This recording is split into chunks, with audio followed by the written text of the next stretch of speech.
күз. Сұр бұлт, түсі суық қаптайды аспан. Күз болып, дымқыл тұман жерді басқан.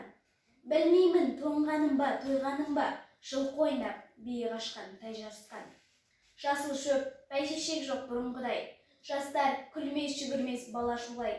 Қайыршы шал кемпірдей тісі кетіп, жапырағынан айырылған ағаш қорай. Біреуі малма сапсиды салып иін, салбыраңқы тартыпты жатақ киім. Енесіне ертіп шуда жібін, жас қатында жыртылған жамай дүйін.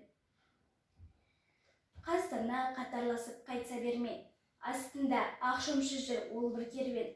Қай ауылды көрсеңде жабырқаңқы, күлкі ойын көрінбейді сие сөйлеп. Кемпір шал құржан қағып бала бүрсең, көңілсіз қара суық қырда жүрсең. Кемік сүйек сорпасы тимеген соң, үйде ит жоқ тышқан аулап қайда көрсең.